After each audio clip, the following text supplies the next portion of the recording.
everyone, my name is Raina Ghazi and today we have our literacy consultant Anna Hasper with us today, who is going to be delivering a really great and engaging webinar focusing on comprehension skills. Just before we start, just a few sort of points. There will be a CPD certificate available at the end of the webinar. There will be an email address for you to contact us, and then we will be able to provide a CPD certificate and any other literacy resources that we also have as well. So just before we start, just want to make sure that you can hear us. So you will see a questions box. If you don't mind just letting us know that you can hear us, that would be great. I'll pass it on to Anna now, and then we will get going with the session. Thank you. Good, thanks, Raina. And thank you, Macmillan, for inviting me to do this webinar. Now, I'm actually not in the same room as Raina's in, so can you also let me know if you can hear me? Because I'm in Dubai at the moment. So please let me know in that question box if you can hear me as well, so we know this is working. Fabulous. Fernanda, thank you. Maria, lovely. Good. So welcome. For some of you, it's good afternoon, maybe, good morning, good evening. I'm talking to you from Dubai, where it's now, I think, 8:30 at night. So I'm going to say good evening and thank you for joining us today at this webinar session. What are we going to talk about? Let's move on to that. We're going to talk about reading, as you probably already know. So before we talk about that, I just quickly introduce how the session is structured. So a little bit of setting the context. It's really important with your young learners in the classroom. And then we're going to talk about and explore actually what reading entails and what it really is. Have a little chat about challenges and how we can help our learners develop their reading comprehension skills. So how can we actually scaffold this reading process in our classroom? Now, if you're wondering why I'm not having my video on, we're not sure in Dubai if it's going to hold because it's always a bit stressful with the internet connection. So I'd rather have that you hear me and can see the slides instead of seeing me, if that's okay with you. Good. Let's move on then to setting the context. Now, I'm pretty sure as a teacher, you do this as well before you start reading your stories. It's important that we spend time on setting the context of the story or the book they're going to read. And if you read as a whole class, to get them thinking, predict about that story. It makes it more interesting, more relevant, but also much more meaningful for the students. And often I use an activity that is a bit of a personalization, linking it back to what do you already know? Have you ever? Or anything like that, that brings it back to their life. So I'm going to ask you to do some personalization for me as well on reading. Now, I don't need to know what book you are currently reading, but the second question on the screen, I'd be really interested in hearing from you. What is it about reading that you like? So if you can type some ideas in the question box, that would be fabulous. Maybe it's the relaxation you get from reading. Maybe it's the story. No wrong or right. Share your ideas if you have some to share with me. Maria, thank you. Freedom to imagine. Oh, Fernanda, that's a really nice sentence. Musicality of literature. Pleasure, relaxation, the possibility of traveling from your armchair. I like that. The beauty of the language. Lots of different ideas here, which is fabulous. Imagination, expectations. Good. And I think for us, there are a lot of positive adjectives related to reading. And often we read out of interest. We might read because we want to learn or discover a different world. Maybe because it's relaxing for you. It's all related to something that we like doing. And I think the word interest is really important. And also the word choice is really important because we often read what we're interested in, and that's what you choose to read. Many different reasons, I think, if you ask me that question as well. I think this is probably a quote I like the most about reading. You can take it anywhere and you go into your own bubble. If I have to describe my own feelings for reading, I would say I feel like I'm a little bit underwater. I'm in my own bubble. I'm in my own little world, and sometimes I'm my own superhero in that world as well. And there's a lot of enjoyment involved. And as teachers, I think it's very important, particularly in a society where less children maybe read at home than in the past. It's really important that we show our kids the enjoyment we get from reading, that we sow the seed of love for reading, because it's such an important skill to have, not only for the classroom, but actually for life as well. Yes, Ala, you're writing to me now. Rose, I know you cannot see what other people write, so I'm trying to sort of summarize and highlight some of the things I see. I cannot read all the comments, but I do my best to pick up on the ones that we can share together. Good. So that reading, that enjoyment, try to share it with your students. And even though you might talk about it and show your students how enjoyable it is when you do classroom reading or silent reading, still, I bet you get faces like this in your classroom when you say, let's get your book out. It's reading time. Familiar to any of you?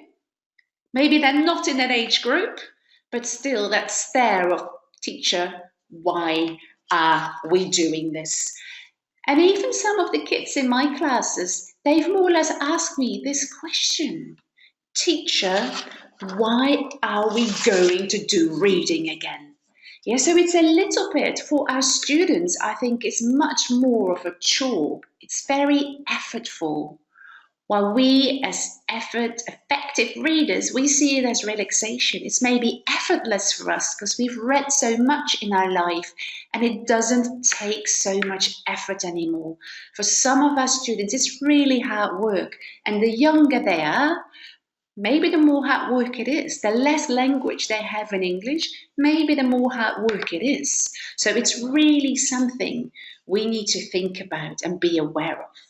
But it's also a very important skill to develop in the classroom.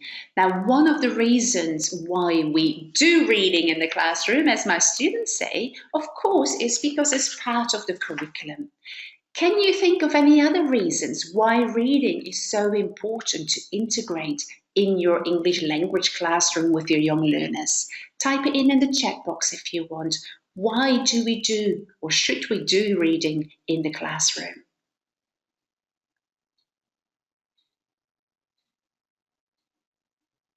Interesting, Henry, that some students don't have that habit of reading. Very much agree.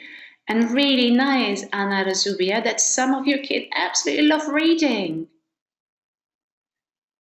Lana, lovely to get information on different topics, to enrich your vocabulary, language skills, spelling skills. Giovanna, to foster that habit and the willingness to read. And also, of course, to develop the language. Yeah, lots of having fun, teaching imagination. Great. I think they're all very valid ideas there. I'm just going to take you through a few of them. Of course, supporting writing. Very interesting when we talk about how do you become a good reader by reading, but also how do you become a good writer by reading, because the reading shows you how you can use language to express yourself, and at the same time it's also developing that vocabulary because they see the words in context, which is so important to actually know how you can use it yourself. Then as well, we have got reinforcing that language learning. So the grammar you have taught, the vocabulary, exposure, spaced repetition. They see it again and again and again. And hopefully they're going to remember those words so they can start using them themselves in their speaking and their writing. And then, of course, the context for language. And I think with young learners, that is really key. It doesn't really matter what you teach them. If it's not in a meaningful context, they're not going to remember these words. They're not going to contain these words and actually do something with it. So the context could be an exciting story, an adventure story. It could be a poem. It could be a song. When you read that, the language is in there. It becomes meaningful to them, and they get a nice chunk of language. So instead of just getting vocabulary again, you can pull out whole chunks. And then, of course, there is that reading to learn, like some of you wrote. It's not only about reading language. Often we read to get knowledge on a certain topic. So we're moving our students from learning to read to reading to learn and be able to understand about other people's lives and all sorts of things that happen in the world. And of course, that critical thinking, Assumpta, you said that creative thinking, I think that's equally important. But it's also very important that our kids read something and then they think, is that the same in my country? Is it a good idea? Is it not such a good idea? So we make them think about what they read. Again, a life skill for our students. And indeed, Fernanda, it supports that speaking development, and it also develops students' attention skills, because our kids are so used to getting instant feedback, gamification, everything online. And with reading, you really need to concentrate and focus on what you read. And you need more than 2 minutes to read a page. So it's actually very hard for them to do, but a great way to practice and extend that focus time, because that's a skill they will need again in life. So not only for education, it's also a life skill that our students need. And I don't think I have to convince you of the following.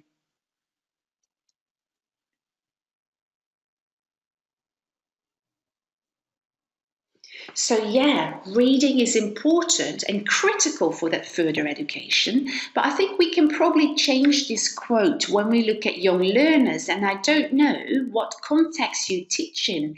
In some of your schools, maybe mathematics lessons are in English or science lessons are in English. Maybe you've got CLIL going on in your school, content and language integrated learning. So for those particular students, having the English language to access the curriculum is extremely important, because if they can't read and make understanding, they can't understand the science, they can't understand the mathematical tasks they need to complete in their activities. Yeah, so it's probably more than only further education nowadays.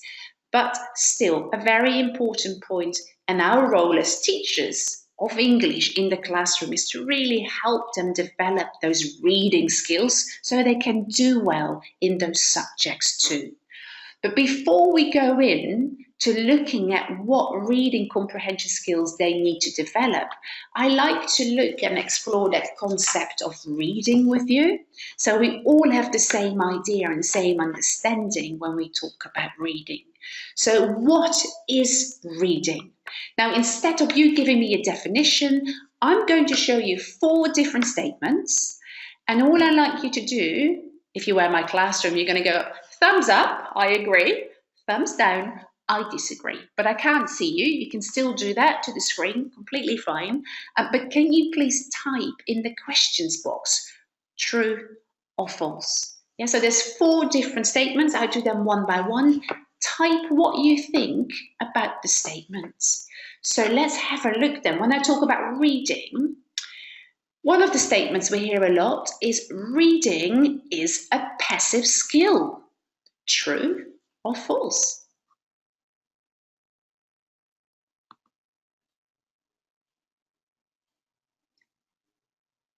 Great. Right, I'm not going to say anything just yet. I'm just going to move on to the next statement then. And that is reading aloud develops reading comprehension. True or false?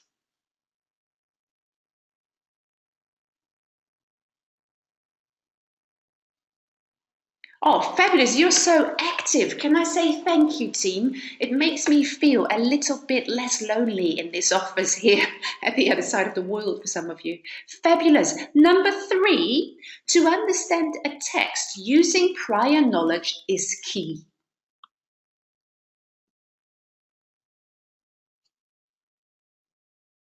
Great. I see lots of answers. I see quite a few of different answers as well, which is always interesting. Good. And the last one I want to tell you or want to ask you about, what do you think of this statement? Reading is a complex process.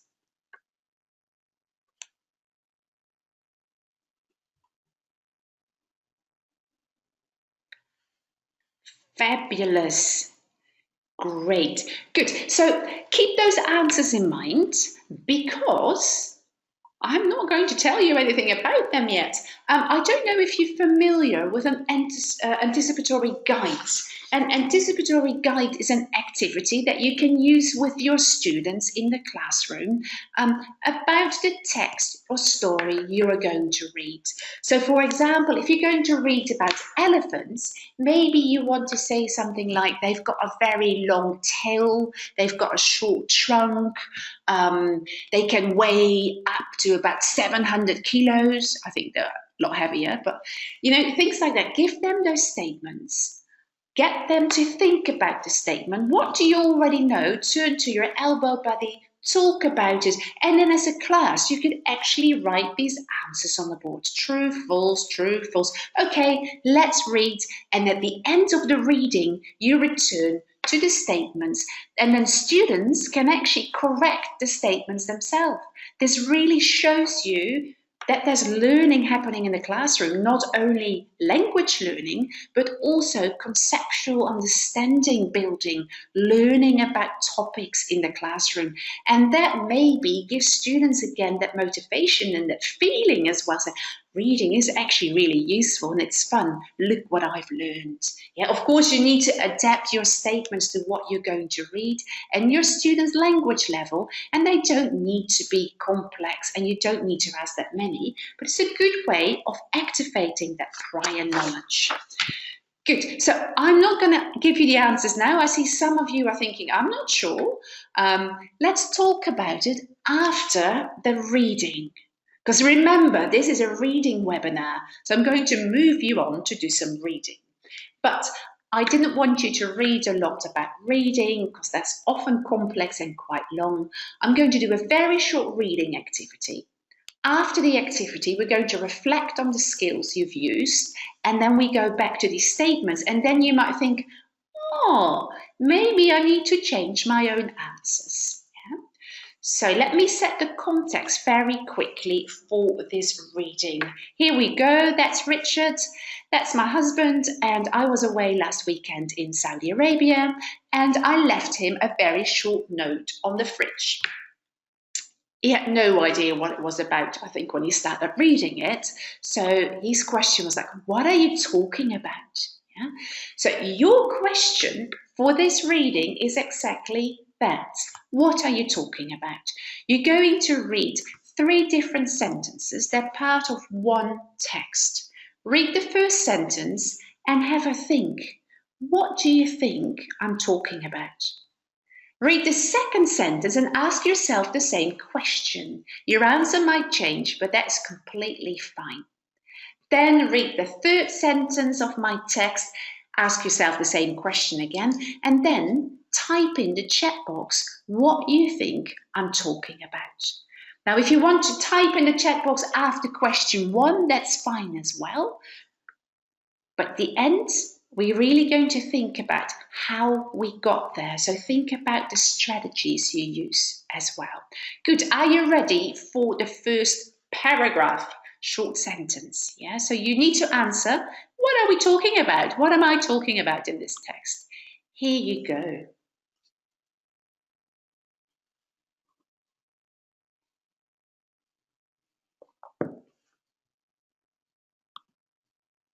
Good. Sentence number 2.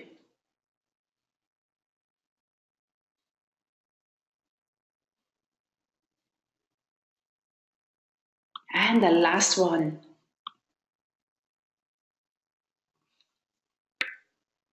Instructions. I can see people typing in the chat box now or the question box. That is really nice. Solving a problem, instructions, the laundry, washing, how to do the washing, Lana. Lovely. Now, I'm not going to say yes or no yet because I think that is not so important, but have a look. Indeed, it was the washing. And often with my students, I do not confirm this. I just say, okay, so what do you think? And then the next question that I would ask my students is this one: what makes you say that? And I think this is the most important question in your young learners classroom, but maybe also in your IELTS and academic classroom. What? How do you get to this conclusion? Which words have helped you? And what else has helped you make meaning? So you actually said it's washing, because a lot of you said laundry and washing your clothes. So how did we get there? That's the most important question to ask our students. And when we think about it, quite often our students might just read but not get to this answer. And I think you need to think about a few things. First question would be, can they actually recognize all the words? Can they decode all the words? Yes, great. Do they know the meaning of all the words? Maybe that answer is yes too, and that's really helpful, but it's still not enough to just make meaning of all these words. The next step is that students maybe need to make connections, have to link it back to something. So there's a lot more happening in our heads than just looking at the words. It's actually a lot more complex than that. We're using a lot of cognitive processes, reading strategies, or also called thinking. Indeed, Lana. Indeed, Fernanda, connecting, thinking about what you already know. So I'm going to show you those cognitive processes that you might want to talk your students through. So maybe I initially went, okay, procedures, arranging things into groups. Maybe I'm talking about vegetables, or maybe I'm talking about sorting things in the house. Oh, a single pile might not be, it might be enough. A single pile. When do we use the word pile? When I'm piling up papers, maybe, but don't put in too much. Putting in too much papers, you don't put it into something normally. I'm not sure. Let me move on then to the next paragraph to do a couple of things. So you're doing an activity. And then you have to separate lights and darks. Now that language makes sense with piles. And that also makes sense in putting it into different groups. It must be the laundry. So the skills you use here indeed are your own experiences, Henry. A lot of your previous knowledge. You're activating and you're connecting the things you read with your own knowledge about life, with your experiences in the world, but also you're connecting the words you read with different words in the text. So it's not such a simple activity, right? Reading is a conscious and unconscious thinking process, which we first of all look at the words, make meaning of the words, then we link them, then we might question our own thinking. And also in this case, we were reading between the lines. We were making inferences. Now, if you're not familiar with self-monitoring, when you read something, you actually always predict what's going to happen next. Sometimes you read something and you go, huh? That's not right. And then you return to what you've read before to correct your own ideas. Maybe you read the word sensitive instead of sensible because you were reading so fast. So that self-monitoring comes down to your ability to being aware that you've lost comprehension and return to reread and think again. So that's a very important skill we need to teach our students. It's not enough to just stare at that text. Yeah? So all those processes are part of teaching reading. Yeah? I know my husband is used to being, I think, sort of abused in my webinars. No, he does the washing. I'm very lucky with that. Good. So let's go back to our sentences then that I asked you before we did our reading. So is reading really a passive skill? I think a lot of you said, no, it's not. And indeed, it is not. We call it a receptive skill, but it's not passive because there's so much going on in your head. So the outside looks very passive, right? Your body is sitting slouching, relaxing, but inside we can't see the activity that's going on between the neurons in your brain. Reading aloud. Now, interestingly, I think if my students would have read this aloud, they would have pronounced it maybe well and with fluency. If they're not thinking about making connections in the text, it still might not help them make meaning of this story to find out what I was talking about. So reading aloud has some benefits. It helps to develop pronunciation. It helps to develop reading with expression and feelings, but it doesn't automatically mean if they can do that well that they understand the text. So I would say it's really important that we show them that there's more than that. You need to use your grey masses. Yeah? To understand the text, prior knowledge, I think lots of you have already said it, you are actually using what you know. You are creating that meaning of the text the author has written by using your own knowledge of life.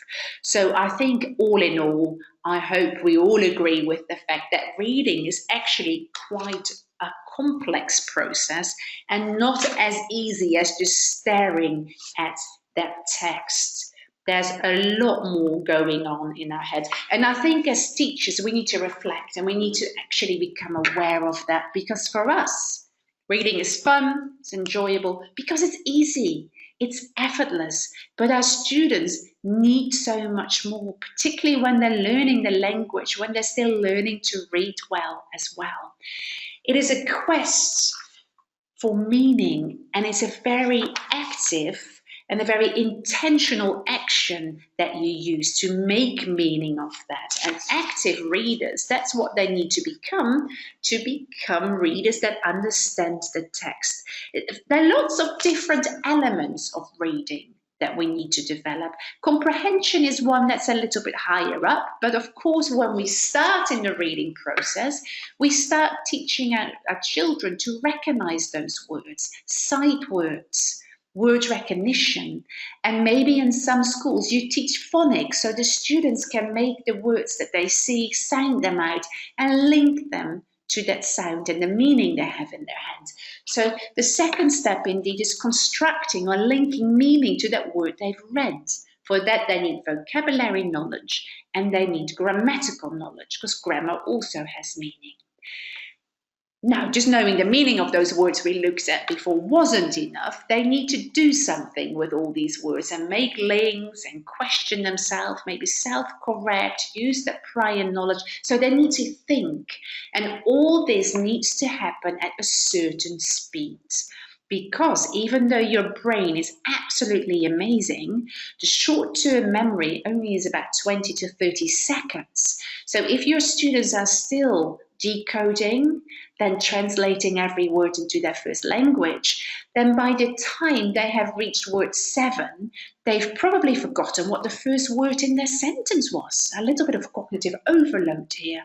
Yes, so there's a lot going on. That's why it's so important that you select a text or help your students selecting a text that's right for their level. Because otherwise there is really no enjoyment happening in the reading process.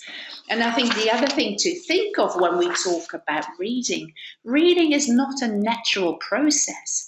Reading is a man-made construct. When we came to this world, we were made to listen and speak. Reading and writing we've only been doing for 4,000 or 5,000 years, and we have made our own symbols with all these sounds that we have in the different languages. So it will always be effortful and needs to be taught explicitly in the first or in the second language. It's not something your brain does naturally.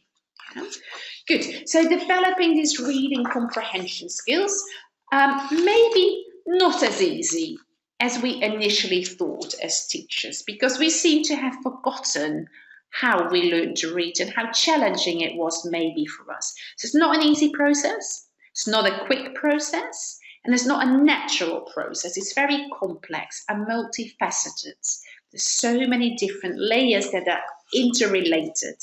So as teachers, we really need to help and support our students. Scaffold that process, if you want to call it that way. So We need to support them in developing those skills, in practicing those skills so they actually can apply them when they read something that they like themselves, inside or outside the classroom. And there's 3 very important areas that we as teachers need to think of when we try to develop those reading comprehension skills. I don't know if you watched our webinar last month. That was about building vocabulary skills for reading, because vocabulary really, really matters. It's essential. Key here, working with second language learners, their vocabulary knowledge base is often lower than first language learners, of course, because they hear English around them every day. So it's key that we build up those words, word building activities or word work, whatever you want to call it, before we read, maybe after a reading you want to exploit your text. Feed them words that are useful and frequent, and they can actually build out their repertoire. The second thing that's really important is that we teach them those strategies explicitly. If I just read and we get to an answer, yes, it's laundry, okay, fine, doesn't really help anyone. Like, how did we get there? What makes you say that? So that little modeling or thinking aloud that I showed you doing in my head, thinking maybe it's vegetables, piles of paper, that is actually what happens silently in your brain. And some students might not be aware of the fact that this is what you do when you read. So showing them what you do, how you go about it. Of course, for us, experienced readers, that happens automatically, unconsciously. But for kids, we need to show them. So maybe that turns on the light for some of our students and they think, I actually need to use my brain a bit more. And get them to interact with the text, asking questions that they need to answer. Get them to talk with other students about what they have read. So they're really actively engaging with that text. And talk is a very important factor of that, because when you talk about something, again, you're actually thinking aloud. Yeah? So if we use these 3 strategies, we are sort of making reading more accessible for our students. But I think there's more. There's more we can do for our students to make it accessible for all. So what would you do first when you want to start a reading program or just read in your classroom? What's the first thing you need to know as a teacher before you start reading books, for example, in your classroom? Give me some ideas in the question box. What's the first thing you need to find out?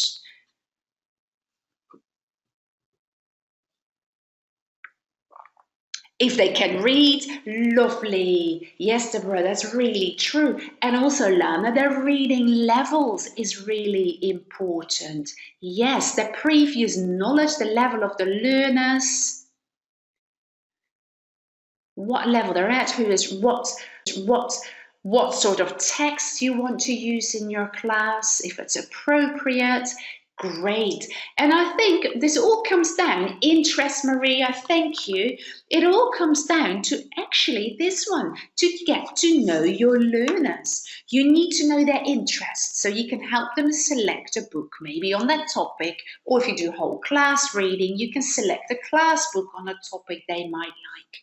You need to know their level, the proficiency level of English, because it's really frustrating if you read a book and they don't know half of the words. They're not going to make meaning. That means they're not going to enjoy it because they have no clue what's going on. And also, I think you need to know the areas that your students really need your support in. So how you can scaffold them the best. If you know they have an issue with vocabulary, pull it out. Teach it before you read. If you know there's an issue with sounding out, letter sound correlation, show the words that you read. Shared reading, for example. It's really good to develop that. So get to know where your learners are at. And even though this is a really old quote, I do think it's still very valuable for us teachers.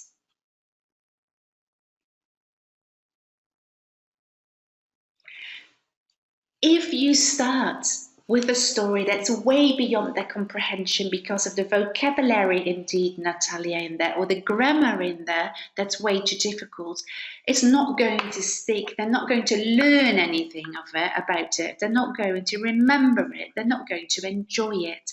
You need to start at the level they're at and pull them up from there to where you want them to go, because if they can't link it to anything they don't have, then they're not going to respond very well. Yeah.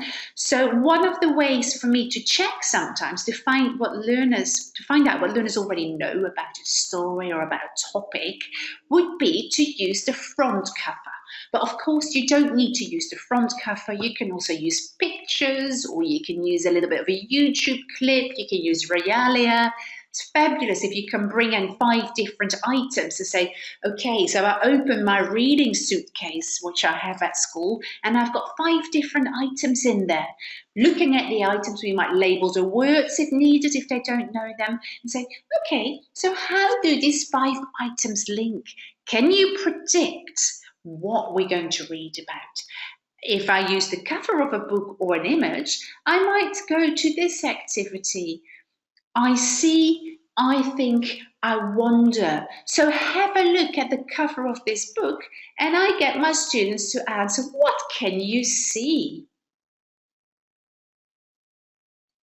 I think, Henry, it's not that you need to wait for your students to go beyond A1 level. I think you need to look at guided readers that meet your students' needs, that are of the right level. So this example here is from Macmillan, is a level 28, but they also have lower levels that will meet the level of your learners. So go for a text, a graded reader, they call that. Or, depending on their age, you could go for picture books and do shared reading with them. So, what can you see? Maybe they have said sad people, broken people. This is an opportunity for you to actually listen to vocabulary, to gauge the prior knowledge, and then I think, what do you think is going to happen? This is a prediction skill. Remember, that is one of the most important cognitive processes as well. And then we've got I wonder. Here my students might have the question. I wonder if it's a happy ending. I wonder who the man in the picture is. You can ask them to write that on a sticky note, walk around and find somebody with something in common. You can write it on the board and then again have those big questions out there, or statements in this case, and read and find out if their predictions were correct, if their question is actually answered in the story. So you give more relevance to the reading as well. Yeah? Good. So I see, I wonder. That links in quite nicely, the I see, with that building of vocabulary. If you see that your students have a low level of vocabulary, you can actually use that as an opportunity to build vocabulary based on their needs. But otherwise, if you read with your whole class, you might want to select items that you feel are really important. If you select a book, what sort of words would you pre-teach, and how many words would you pre-teach? Any ideas on that? Please let me know in the question box. How many words would you pre-teach, and which words would you pre-teach for your learners?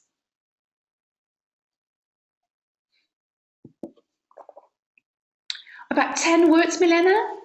Alana, indeed, it really depends on the book, yes. Of course, it depends on the story. A few ones needed. That's a really nice way of saying it. The words you can find on the cover. Maybe, Henry, nice one, up to about 7 words. Rose, the most difficult ones they might not have seen. Yeah, I would say, Takwa, I would really limit that before you read to maybe 6 or 7 keywords. You pre-teach the words that you feel your students need to unblock the story. So they're often the keywords of the story that they need to understand the questions, or there might even be some words in the questions that they need to understand those, otherwise they can't find the answers in the story. So indeed, it depends on the level of students, depends on the story, but I wouldn't go beyond 6 or 7, indeed a small amount of the words, because some of the words are maybe not necessary for your students to know before we read. You could do some post-teaching of these words, and one of the dangers with pre-teaching too many words is that students might feel they need to know every word in the story, otherwise they cannot comprehend.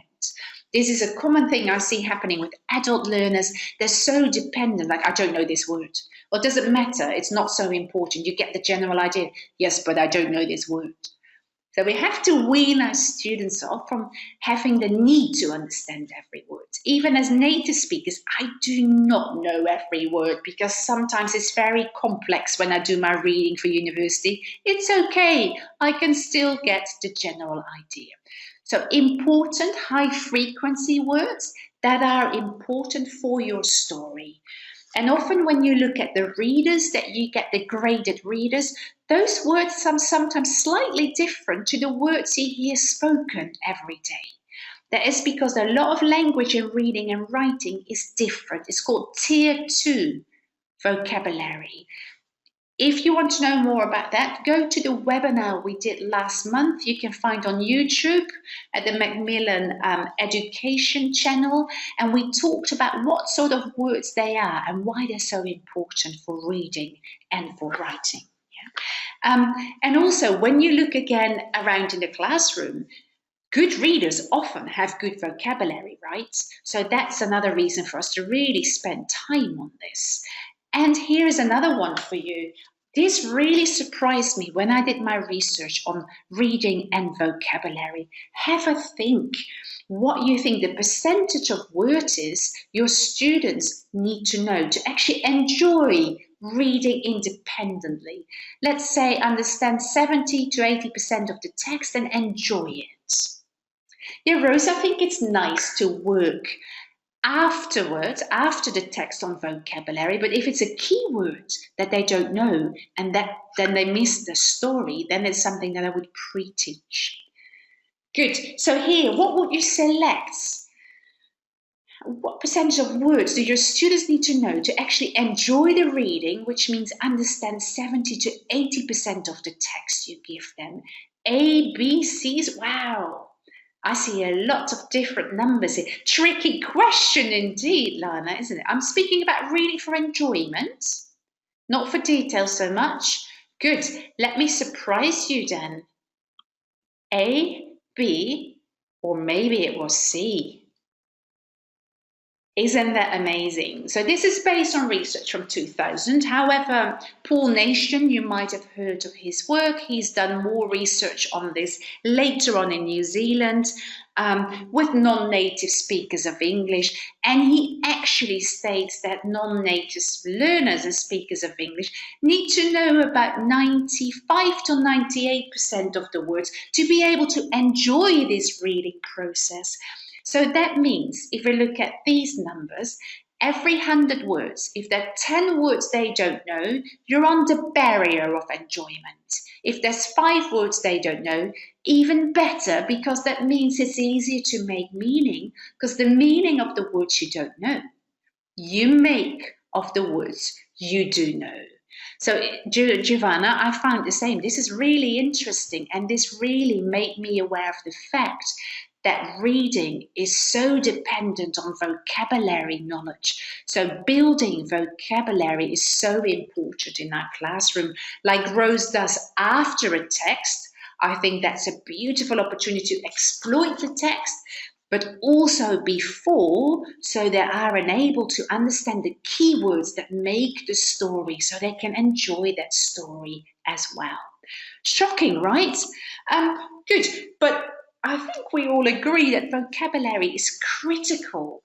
If they don't understand it, they can't make meaning, they can't understand the story, impacts their motivation, it can even impact their willingness to try and read again. So they really need to be able to crack that code, make meaning of that word.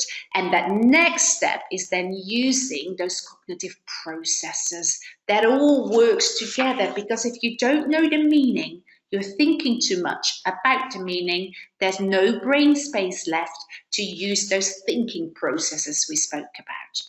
Good. Now, very quick activity with vocabulary that I'm going to see if I can turn on my camera and you can actually see me. See if it works, because we're in Dubai, you never know. Can anyone see me now? If you can see me, let me know. It's working, Henry. Thank you for the quick response. Good. So I'm going to do an activity that I often do with words I've already taught, but they're coming back in the story.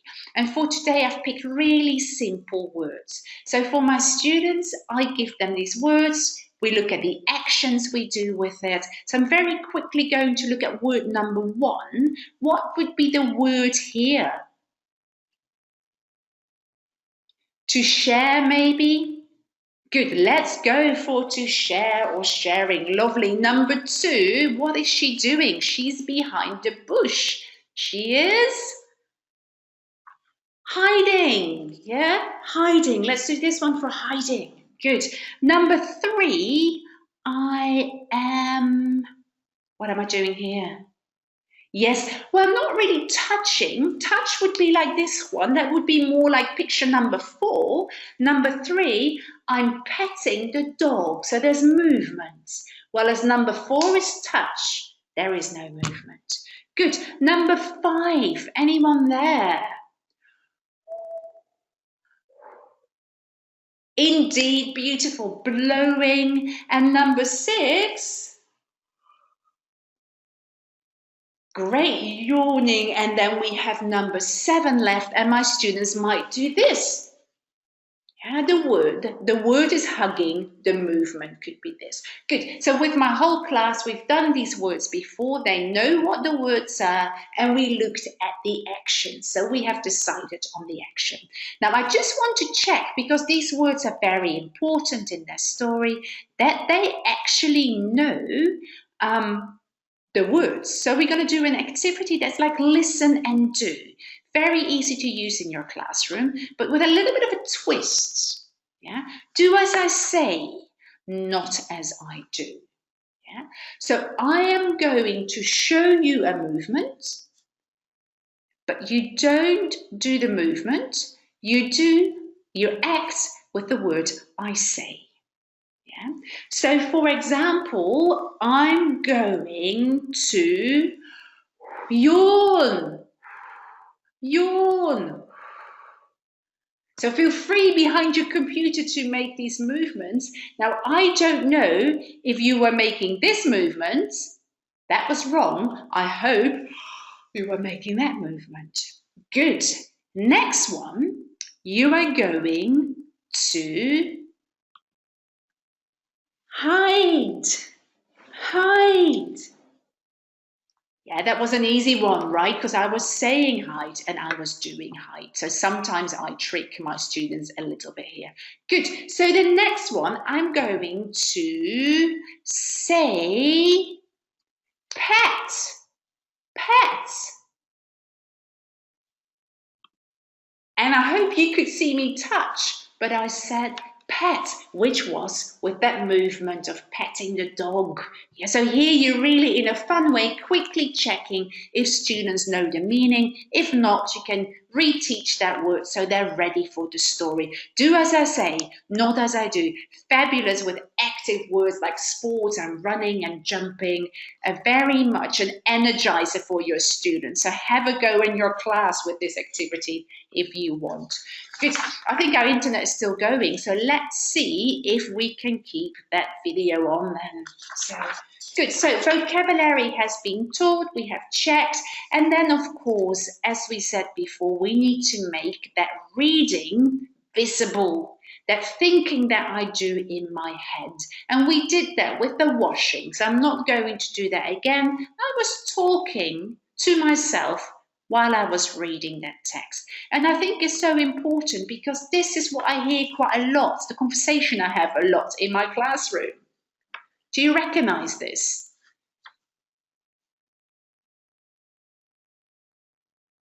Rose, we seem to have very similar situations. Yeah, I looked at the sentence, teacher. Okay, but what's the answer? Have you read it? Yes, I see the sentence, but that's not enough. It is. You can use your eyes, but that's not enough. You also need to use your brain. And by me thinking aloud, modeling that activity, I can show them what's going on in my head and how I actually make meaning of a text. Of course, we don't do that any longer as experienced readers, but this might well be the trick that pulls some of the learners over the line. Like, now, this happens in my head too. I'm not stupid. That's what the teacher does too. So you're showing your thinking. It's a super powerful technique. We use it a lot in the primary classroom, and I actually use it as well in IELTS and adult classes because really, for some students, that's just what they need. They need to see and get confirmation that we actually do the same in our heads. Yeah, and in that way, when you show students how you go about it, you're actually showing them the tools you use to make meaning. So all those strategies that we can use to support meaning making, visualization, reading for inference, using the prior knowledge, questioning what I've read, they are tools in that reading toolbox. Good readers use them. Weaker readers don't use them or maybe don't have them, so they become very easily frustrated. Show them the tools, show them how to use them and when to use them, and practice with those tools. So hopefully you can actually support them in that journey. Yeah? Now, another one that's really important is that we ask questions to develop those comprehension skills. You can ask the questions, but of course, they also need to ask questions themselves. So when you ask the questions, when you set your reading task, those are the questions your students are going to use on the text, for example. This is maybe not reading for enjoyment or extensive reading. This is reading to develop those reading skills. And by asking those questions, getting the students to say, okay, read the text and find out, what am I talking about? They're actively engaged. You encourage them to use those thinking skills in the classroom because effective readers are very active and use all these thinking skills in the classroom. So I'm going to give you another example. Have a look at this book here. Every drop counts. So I might ask my students to look at the front page, or we even open the book and we look at the next page to see what's in the book. Yeah, so let me get you the first page. Here we go. And then I would say, okay, so what does this remind you of? Maybe it reminds them of a time they were on holiday in the desert and there was little water. Maybe it reminds them of another book they've read or a movie they have seen. What skill am I trying to develop with these questions? Which of the cognitive processes am I trying to trigger here? If you've got any idea, type it in the question box if you know. Which thinking skill? Intertextuality, Fernanda, that's a really nice word, quite difficult for my students, but yes, that is actually it. I'm trying, Lana, you put it there very nicely, and Henry, lovely as well. We're trying to develop our students making connections between knowledge they have from the outside world they can use for reading, knowledge from their own life, knowledge in the text, and maybe even knowledge they have from other sources, other books or stories. So indeed, making connections with their own life. So that really helps you to make meaning. It supports meaning making. Another skill or another thinking process that supports meaning making is teaching our students, particularly of lower level, to use the images in the book to support that meaning making. Look at the title, Lost in the City. Look at their faces. How do you think they feel? Where do you think, what's the problem? They've got lots of question marks in their eyes. Maybe they're not so happy. Maybe they don't know the way. They're lost in the city. So indeed, Takwa, we're analysing the picture to support us in thinking, what does lost in the city mean? Is it a positive or a negative thing? So using pictures when they read alone is a very good way to see if it supports them in making meaning of the text they are reading. Yeah. And this is, again, for Nana very nicely said, cultural, these feelings are not bound. It's the same in any country. If you're lost, you look a bit like, I don't know where I am. Yeah, and here again, looking at the text, what's the mother trying to do? And what are all the other people doing? Yeah, so the mother is trying to ask people for help, but they're too busy. He's on his phone. She's probably having her iPods in, whatever they're called, and they're walking away. So again, that picture will really help your students with the complex text for them, maybe on the left page. Images help activate schemata and help building understanding in each one. So teach them that very simple skill. If they're reading cartoons or picture books, good picture books, the pictures are there to support meaning making. Now, this is another skill that we have to develop with our learners, and quite a complex skill, actually. Here are some questions. When they've read this book, I might say, okay, you've read the whole story. Another name for this book, based on what you have read, what could that be? Now, you don't know because you haven't read the story, but there's a bit of an overview here in the content page. Or another question, you might say the most important thing to know about this topic is, so here you're actually trying to develop what skill? Skimming, we do it after the book, Fernanda.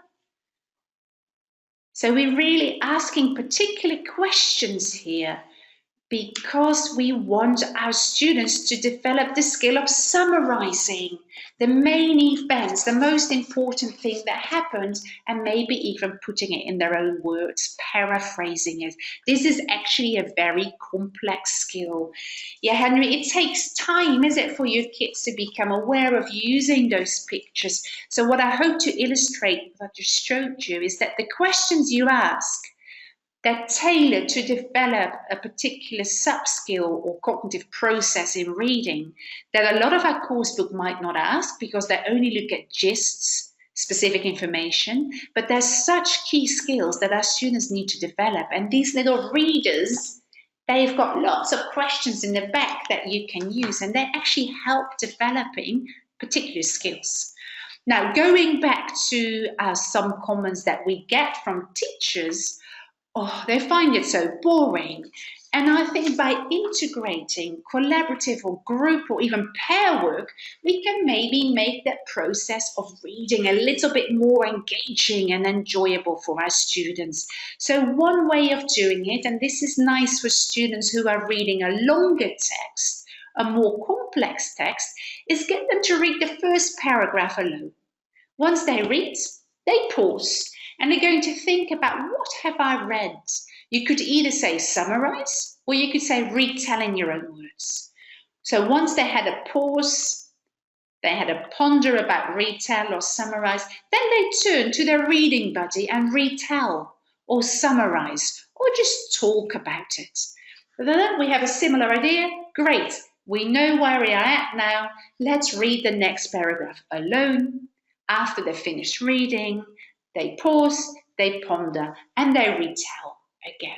So it's definitely something that's more time consuming, but you're integrating talk into the reading, which is really invaluable to make meaning for your struggling readers.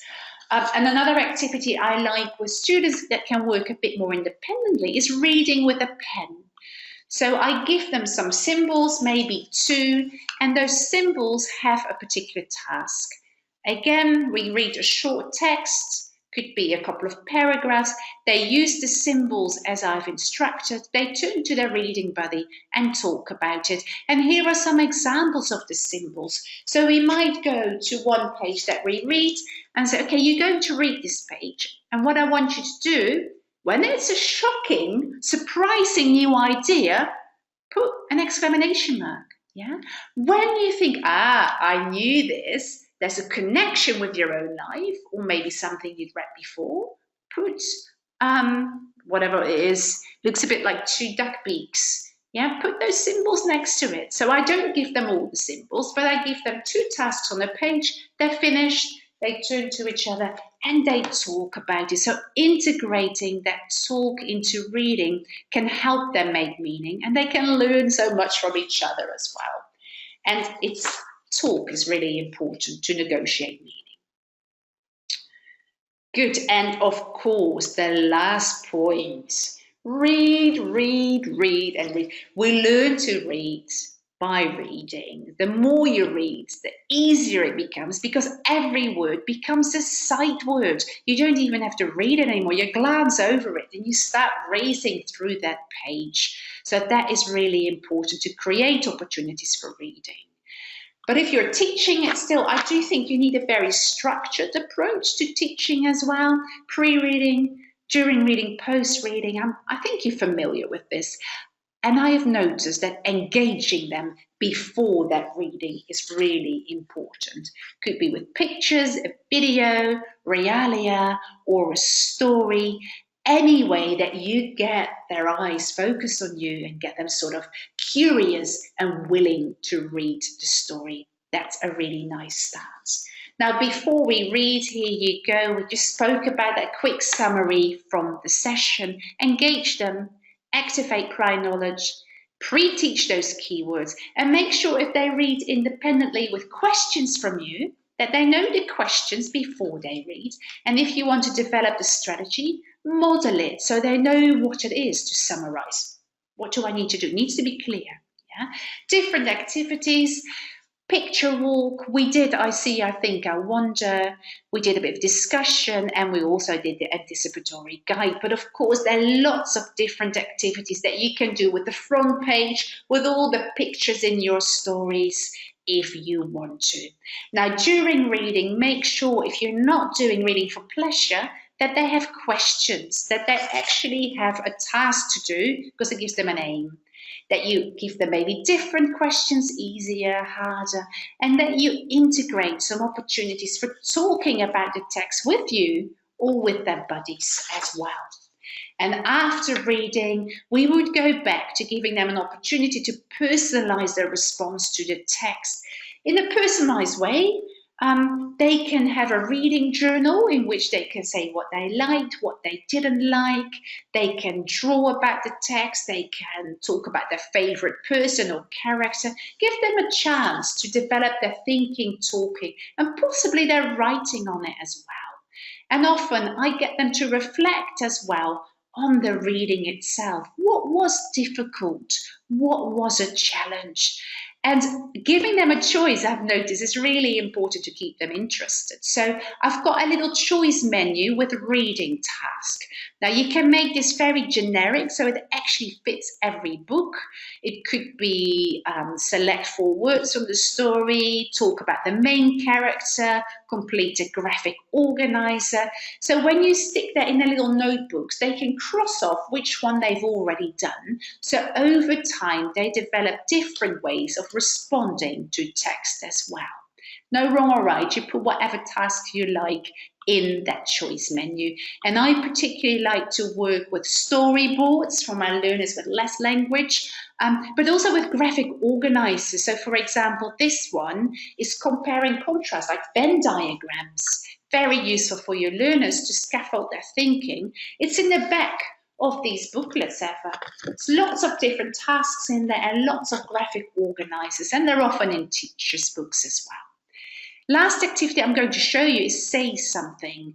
At the end of their reading, we finish our reading 20 minutes or our reading strand, and I want them to say one thing to their reading buddy about the text. Here are some sentence starters. You can stick them on the wall. They can have them on slips. And they might say to each other, oh, I don't understand this word in the text. Or they might say, oh, I already knew about the Red Cross because I've seen it on telly. Yeah, so there's lots of little sentence starters, but again, here we're reflecting on that reading process, which is a very important skill for reading. Now, I think I sort of come to the end of that session for you. What I like you to do is reflect very quickly on this session. Say something about, can you recall one of those cognitive processes that our students need to develop to be able to make comprehension of the text? Can you type that in the question box for me if you remember anything? Or maybe what you remember from today that you're going to take away as activities or as an area to research further for yourself. Summarizing, Fernanda, yeah, it's one of the most difficult skills for our readers, actually. Scanning, that's not an easy one either. Yeah, making predictions, lovely. Thanking for sharing all your thoughts. Yeah. That working memory, Adriana, isn't that just amazing? Your brain can do so much, but that bit is really tricky. We forget very easily. Reacting to the text, nice. Great. Thank you for sharing all your ideas with me. And I'm going to leave you with one message, which I think is really, really important for us as primary school teachers. We need to make sure that we support our learners in this reading process so they can have an enjoyable experience and something that really becomes something they want to do again and again. Not only to learn, but also to enjoy in life. And I think because you were here tonight, that you're really trying to make that happen in your classroom. So that is fabulous. Think about how you can implement some of these ideas and help your students enjoy that reading process. Good. Any questions, let me know in the question box as well. I'm always here to answer your questions.